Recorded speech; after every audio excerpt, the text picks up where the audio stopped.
예, 제가 오늘 정규제 뉴스를 시작하면서 소위 시리아 난민 사태 뭐 이런 데 대해서 얘기를 좀 했습니다. 결국에는 자유민주주의적 가치 또는 시장경제의 자유롭고도 번영되는 체제에 대한 거부, 독재국가, 분쟁지역, 전쟁, 억압주의적인 문화, 이제 이런 것들이 그 지역 전체를 하나의 그 지옥으로 만들어가고 있습니다. 지금 북한도 사실은 마찬가지입니다. 근데 최근에 이제 박근혜 대통령이 중국과 통일 대화를 하겠다는 얘기를 하고 나서 좌파들은 좌파대로 또 우파들은 우파들대로 굉장히 당혹스러운 측면이 있습니다. 예를 들어서 박근혜 대통령이 반미 친중적 또는 반미까지는 아니더라도 뭔가 미국과 소원하게 지내고 친중적 외교를 펴면서 모험주의적으로 나가고 있다는 느낌을 저도 그렇고 많은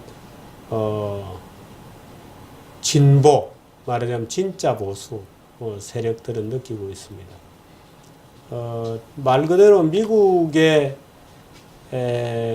이번에 그 북한의 지뢰 도발 사건이나 천안함이나 뭐 다 마찬가지입니다만 북한의 지뢰 도발 사건에서도 사실은 미국이 아니었더라면 한국이 정말 그렇게 버틸 수 있었겠는가, 또는 김정은이가 그렇게 쉽게 대화 요구에 나올 수 있었겠는가 하는 점은 뭐 누가 긴 설명을 하지 않아도 예천에서 경상북도 예천에서 날아올랐던 미군 전폭기의 위력이다 하는 것은 누가 뭐 부인할 수 없는 사실입니다.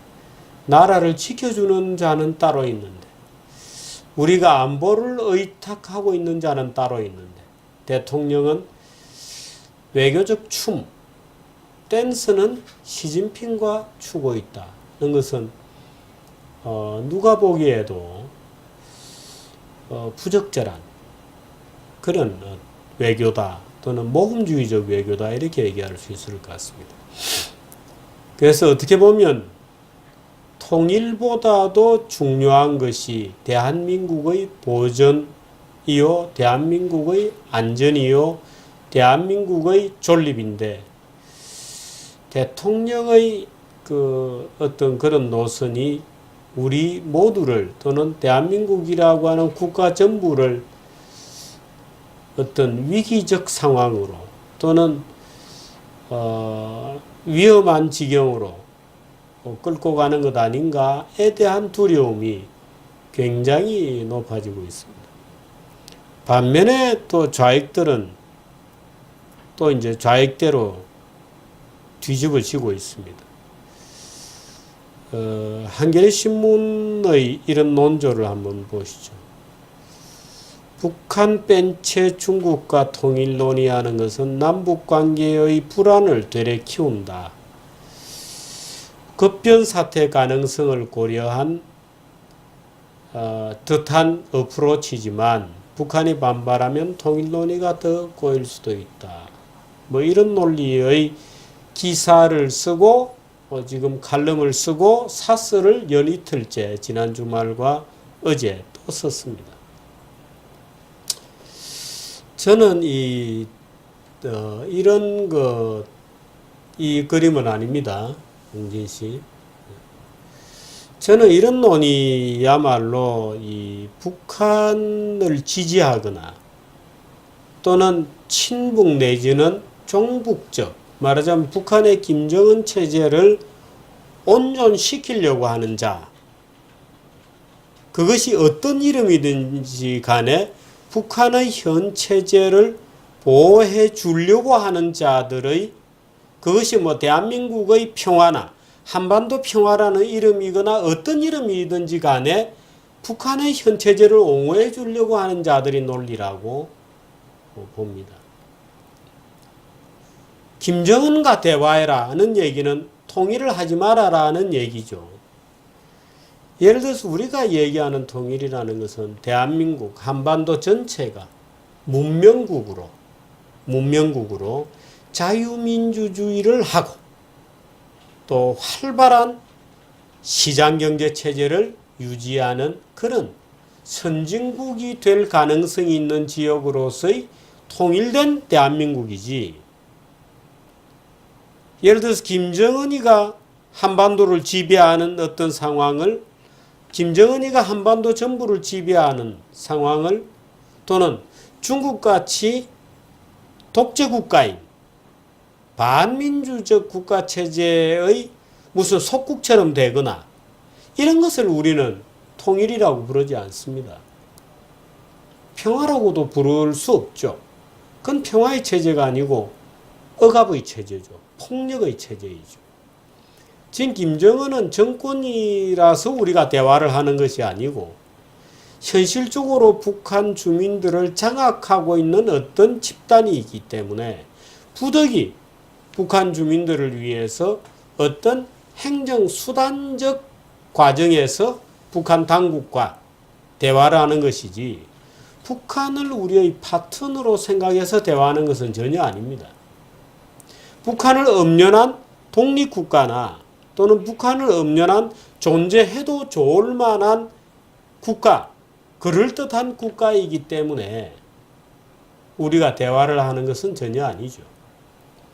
예를 들어서 김정은이가 평양에서 비행기를 타고 김포에 내려가지고 청와대로 박근혜 대통령과 대화를 하러 온다. 우리 견딜 수 있나요? 못 견딜 것 같습니다.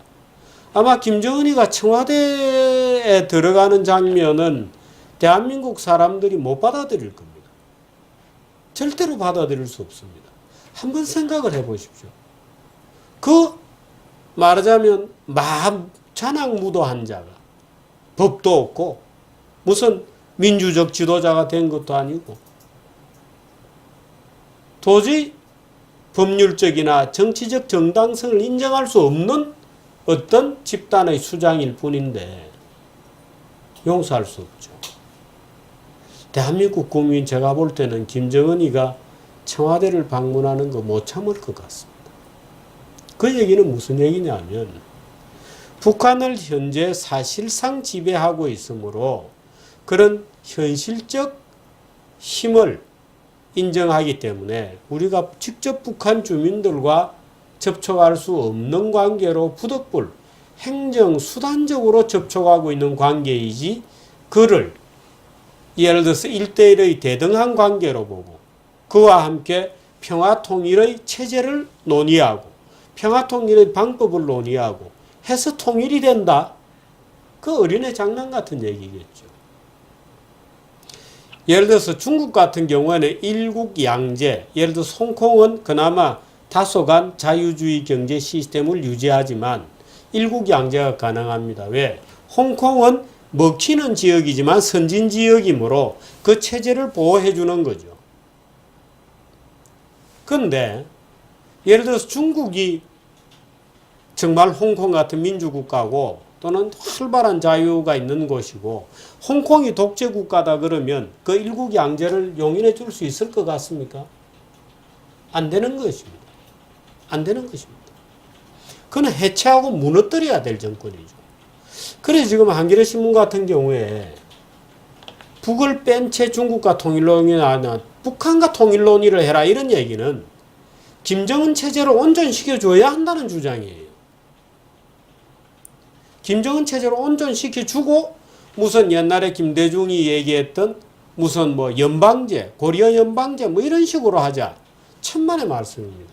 그건 연방으로도 성립이 안 돼요. 연방이라고 하는 것은 가치가 있어야 됩니다.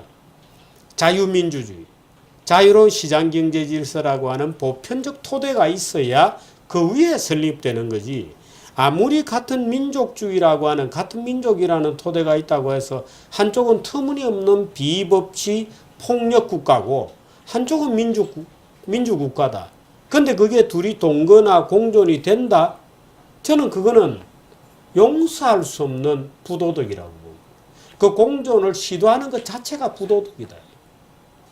어떻게 하면 사고를 저지르지 않고 그를 해체하는가의 문제가 있는 것이죠. 우리는 그것을 평화라고 부르는 겁니다. 지금 우리가 평화통일이라고 하는 것은 북한하고 평화롭고 무슨 대화를 통해서 통일이 된다, 그걸 얘기하는 게 아니에요. 어떤 형택은 북한 정권을 무너뜨리는데 전쟁이라든지 기타 불상사, 무슨 뭐 국지전, 무슨 뭐 대량학살 이런 사태가 터지지 않는 상태의 통일을 우리는 평화통일이라고 부른다 이겁니다. 그것을 평화통일이라고 하지 않고 북한과 당연히 공존하는 것을 평화? 아니죠. 그건 통일이 아니죠. 그건 우리의 부도덕을 증명할 나름인데 오히려 김정은 정권을 존립시켜 주려고 하는 자들이 얘기하는 것이죠. 북한하고 대화해라. 김정은이하고 뭘 대화를 하나요? 북한 김정은과 대화를 할 수 있는 오직 한 가지 점이 있어요. 앞으로 대화를 해야 될 게. 어떻게 하면 북한 주민들에게 해코지를 하지 않고 순조롭게 우리는 분명히 법정에 세워야 되지만 그 북한 주민을 해코지할 가능성이 있다면 오케이. 최소한 망명까지는 허용해 주겠다 하고 하는 물밑 협상은 해야 되겠죠. 근데 김정은이 네가 북한 지역을 통치해도 좋다. 그런데 우리 그런 상태를 통일했다고 부른다? 그런 자기 부정이나 자기 기만은 없죠. 그건 있을 수 없습니다. 그건 논리적으로도 성립 불가능한 것이에요. 근데 이런 논의들이 좌익들이 들고 나오고 있다. 좌익들이 들고 나오고 북한을 빼고 어떻게 경향신문도 이런 똑같은 보도를 했어요. 그 어처구니 없는 보도. 경향신문도 똑같아. 남북 불안을 되뇌키운다. 남북 불안이 아니고 안보 불안은 굉장히 높아집니다. 왜? 그 마지막 통일의 순간이 되면 김정은이가 핵폭탄을 위협해서라도 자기 권력을 유지하려고 할 것이므로 우리는 굳건하게 지켜내야죠. 굳건하게 지켜내야 돼. 그 긴장감을, 그 공갈과 엄포를 견뎌낼 수 있는 힘이 우리에게 필요해요. 우리에게 인내심이 필요해요. 인내심이 필요해요. 그런데 이렇게 거꾸로 김정은 체제를 사실상 용인해 주라고 이렇게 날뛰는 일부 언론들이 있습니다. 그런 점에서 저는 최근에 박근혜 대통령이 평화통일을 중국과 얘기하겠다고 하는 것은 나름대로 언젠가는 지금 박근혜 정부는 혹시 아니라 하더라도 어떤 정부라 하더라도 통일을 위해서는 한 번은 거쳐가야 되고 뚫어야 되는 관문이면은 분명하다. 그런 점에서 박근혜 대통령의 고뇌를 어느 정도는 이해를 하려고 합니다. 그러나 우리가 중국 같은 나라에 붙어서 소위 2000년 동안 썩은 노예근성의 촉발 비슷한 차원에서 무슨 소위 반일 친중이라든지 이런 노선이라는 것은 참으로 정말 정신적 빈곤을 입증하는 거다. 정신적 빈곤이다. 그 이번에 전성절 행사 보세요. 거기 독재자 언론들이 거기 박근혜 대통령이 시진핑 바로 옆에 있어서 굉장한 대접을 받았다 이러는데 그게 면면들을 보세요. 그 누가 있는지. 그게 대접을 받은 겁니까? 아니 거기 면면 보세요. 시진핑 본인도 독재자고 옆에 푸틴도 독재자고 그 다음에 옆에 있는 사람 누가 제대로 된 나라에 누가 있나요? 근데 그 시진핑 옆에 섰다고 온 언론들이 굉장한 대접을 받은 것처럼 얘기하는 이런 식의 친중 무슨 천안문 성루에 올라서 참 코미디도 장난이죠. 배신자들이 여는 문 천안문이라고 제가 몇 번 얘기도 드렸고 자금성만큼 비인간적인 참 우스꽝스러운 건물도 없다고 제가 몇 차례 얘기 드렸습니다만 그 성루에 누가 올라 있는지 보십시오. 그 전부 독재자들이잖아요. 아프리카 수배자도 있다 그러대. 국제 형사재판소에 수배자도 있는. 그래서 친중 노선이라고 한. 이번에 가서 뭐 대접받았다. 그게 아니 박근혜 대통령 멀쩡한 대한민국의 민주국가에서 온 대통령 말고 누가 있었나요 거기에. 그런 말장난 같은 얘기를 우리가 할 때가 아니죠. 오늘은 이 평화통일의 란 무엇인가 하는 주제로 평화통일이라 하면 북한과의 공존이나 이런 것을 얘기하는 게 아니다. 평화공존을 얘기하는 게 아니다. 북한을 여하히 우리가 인수하는데 또는 북한 지역을 해방시키는데 피를 흘리지 않고 평화롭게 북한을 해방시키느냐 하는 것이 바로 평화통일이다. 그 하는 평화통일의 개념 정의에 대해서 오늘 말씀드렸습니다. 하나 잊었습니다. 정규전 뉴스 등록하시는 거 아시죠? 한 달 3,000원, 하루 100원으로 지식 채널 정규전 뉴스를 즐기시는데 여러분도 동참해 주시고 많은 다른 분들에게도 선물도 주고 또 권유해 주시기를 다시 한번 부탁드립니다. 고맙습니다.